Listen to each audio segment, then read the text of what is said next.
So I'm a senior investigator at Spycloud. I work with various different types of organizations, including law enforcement as well, on certain types of criminal investigations. And we did a survey going back in 2020 around ransomware in particular, some key findings of what we're seeing in terms of trends, in terms of recaptured data as well. So Spycloud is in the actual business. We specialize in recapturing data. Data that's been exposed from infected systems, and also data that's been exposed from third-party breaches as well, and other areas of underground sources. Now, there are certain techniques that we use. I won't cover them in this presentation, but more than happy to go over that at a different time. So, as an example of recaptured data could be anything. It could be PII data, it could be financial data, and so forth. This type of information is used to actually build or perform account takeover, maybe be utilized as a synthetic identity as well, or even information that if you want to go in and penetrate a network.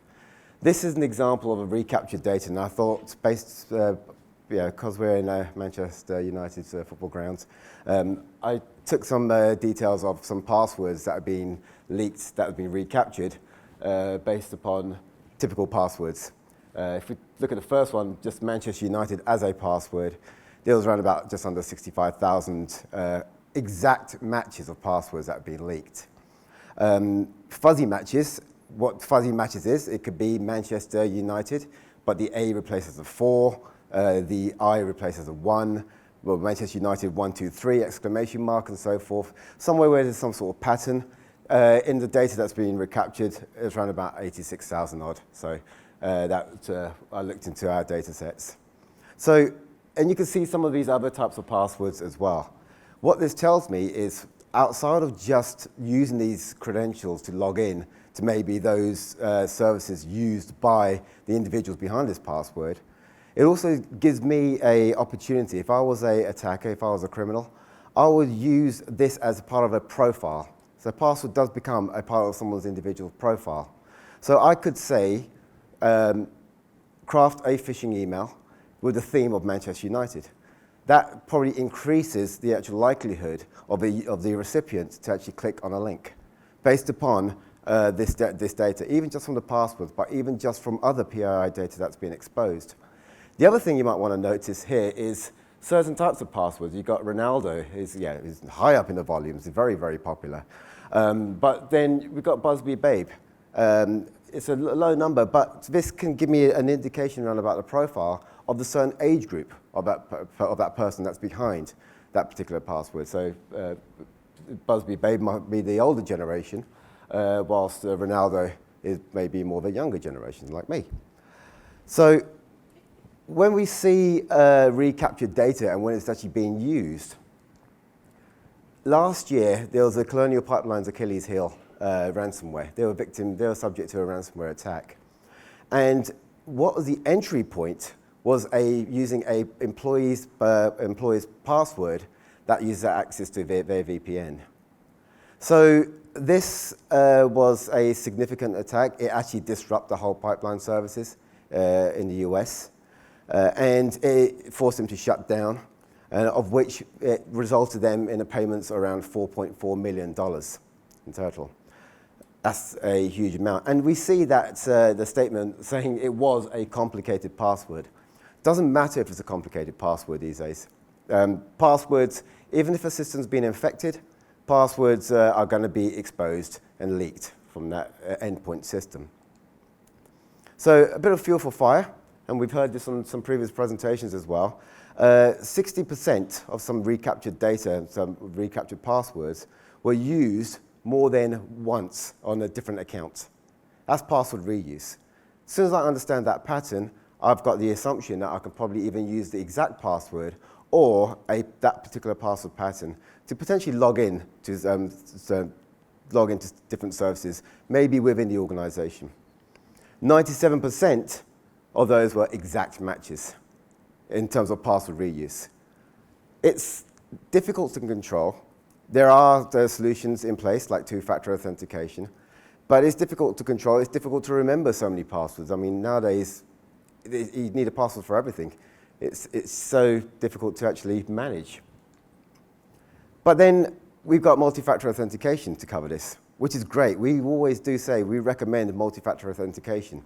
However, there are points where a system does get infected. When the system gets infected, lots of data gets stolen from that endpoint, including the actual system info, screenshots. I see information files, for cached forms, and in particular, here is cookies. Cookies that get stolen. Now, if I was a criminal, I could use some sort of browser fingerprinting tool, ingest these stolen cookies, and then basically take over a web session where a session is still active. So basically, using that particular technique, this is called pass-the-cookie attack. Using that particular technique, I can actually bypass multi-factor authentication. So it's definitely very strong, multi-factor authentication, but there are ways around that. So if we were to break down the ransomware attack, we did a survey in 2020. 37% of organizations experienced, of those that we surveyed, a ransomware attack in 2020, of which 29% didn't really know or didn't really hear about ransomware beforehand, which is shocking numbers. Now it's probably going to be much better, much more awareness. 31% of those had actually paid the ransomware. 210 million. Now, think about this. 210 million, that's money reinvesting into the criminal architecture, reinvesting into their skill set. So their next attack, they'll be more prepared, they'll have more skills. It's no wonder why the US are making it illegal to actually pay the ransom. What we found more so was phishing emails and compromised credentials were the riskiest entry points into these environments. So to my point earlier on, there are many different ways how an email is going to be crafted, especially data that's been leaked from a third-party breach or from an infected system. Utilizing that information and using that information to actually penetrate an organization or target a user is quite easy. The criminals have got all this data to hand in the underground. Now, when I mean by infected systems, I don't just mean corporate infected systems. I'm also talking about personal infected systems as well.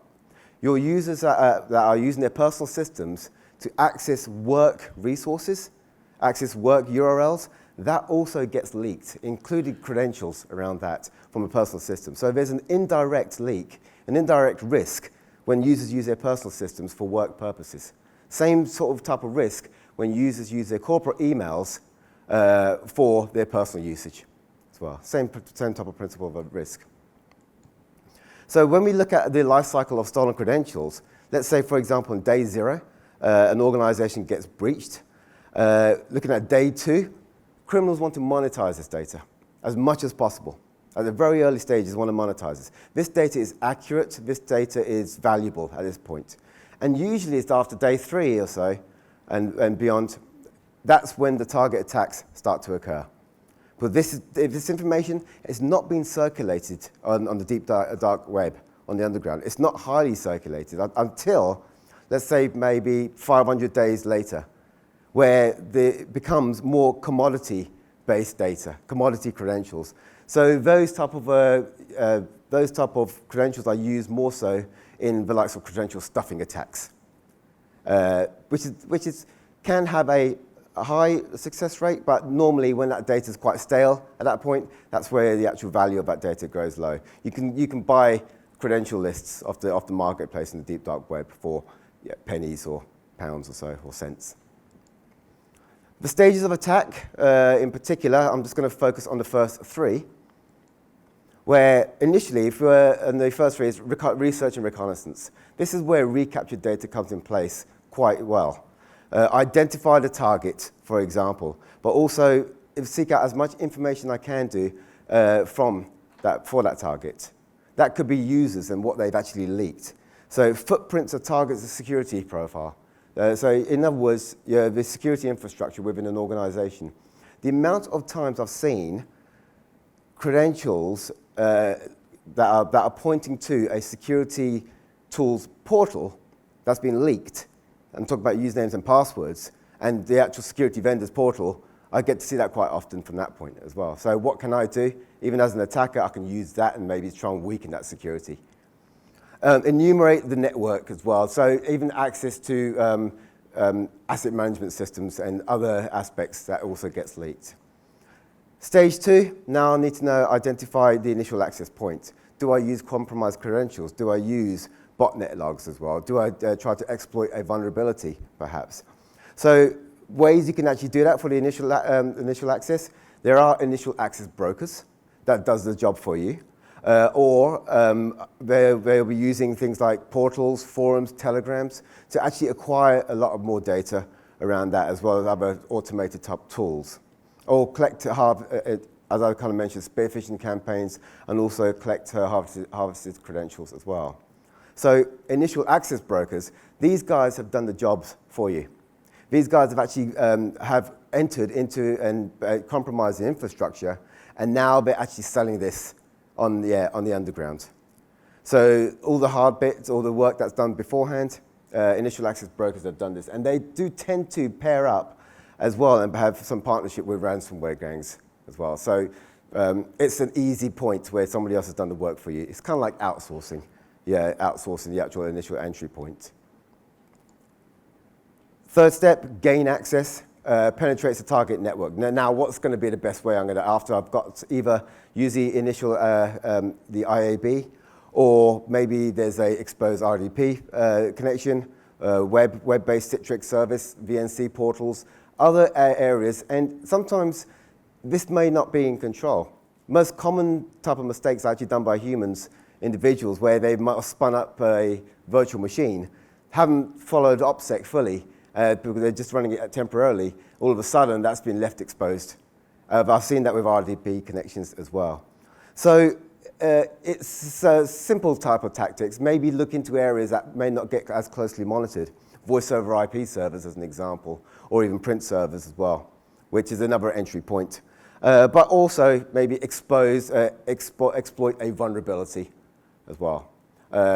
Because even from the recaptured data, we're going to get, there's going to be a list of all the existing software that runs within an organization. As soon as I got an idea of that, I know how to then go in and try and gain access. So one of the things that you might want to look into is various different types of framework alignments. If you're familiar with the MITRE ATT&CK framework, which is a great framework, I've used it many, many times, especially around sort of penetration testing type techniques. Historically, it used to start from initial access. They had the pre-attack MITRE framework beforehand as well, which was a different framework, but now they've combined that. So recaptured data at the reconnaissance stage, it could be of high value to understand what your attack surface is going to be. What do the criminals have in terms of access? What do criminals know about you beforehand? And then they can understand what's your network architecture, what's your server architecture, the cloud services that you may be running, your users that sit behind that as well. So it could be good practice to look for, if you haven't done so already, to look through some of the tactics and techniques used within the reconnaissance phase as well. Equally, recaptured data is also relevant for all the rest of the actual attack stages. So 4 and 5, escalate privileges and network propagation. I've kind of alluded to that before as well, up to the point where there's the aftermath. And what we're seeing as an increase, and I think it was mentioned before here, is ransomware as a service. So these are sophisticated actors who have who've actually got this type of service, produced this type of service for the less sophisticated criminals out there. And essentially, these are offered in some sort of chargeable service. I know there's been some takedowns of ransomware as a service, but they keep on spinning up back up again, and they're offering access for like $100 per access to see where an individual or criminal can actually outperform or perform a ransomware attack. So that's what we're seeing a big increase as well. So very briefly, some quick remediations, some prevention tactics, very basic ones. Address your infected users. Not just the corporate infected users, their personal systems as well. If you've got employees understanding if they've had their personal systems infected at any point, that has potentially leaked data. And that data that's been leaked could have been credentials and access to maybe corporate resources for one. Automate, do some credential checks, perhaps, password checking, but try and automate that. There's so many different passwords out there that have been exposed and leaked and cracked. So try and automate as much as you can, because every week there are new breaches. That's actually introducing much more exposure. Adjust password policies. So try get into the habit of using a password manager. I would recommend not the actual browser's password manager, because that infected system actually grabs passwords from that, but more so third-party based password managers, definitely.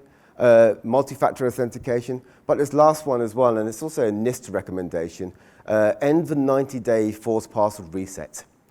Because what you've kind of seen before is, even in a fuzzy password, okay, it will basically, it's just a recycled password, or it's a letter that adds to the end, or it's a character that's pretty changed. It's easily guessable as well. The recommendation is to say have a long, complex password and check it against breach data or compromised data as well. And finally, use open source intelligence, OSINT, or publicly available information as well, just to get an understanding what your attack exposure is. There are many different tools that you can look into that do perform OSINT type activities as well. Get that level of exposure to understand your attack surface, and also gain insight into infected systems as well. So really, that's the conclusion of this presentation here. I mean, if we do have a table upstairs, so feel free to come over. If you want to do a deeper dive, if you want to get a bit of more of an understanding of your corporate exposure as well, I'm certainly happy to help on that side. Thank you very much.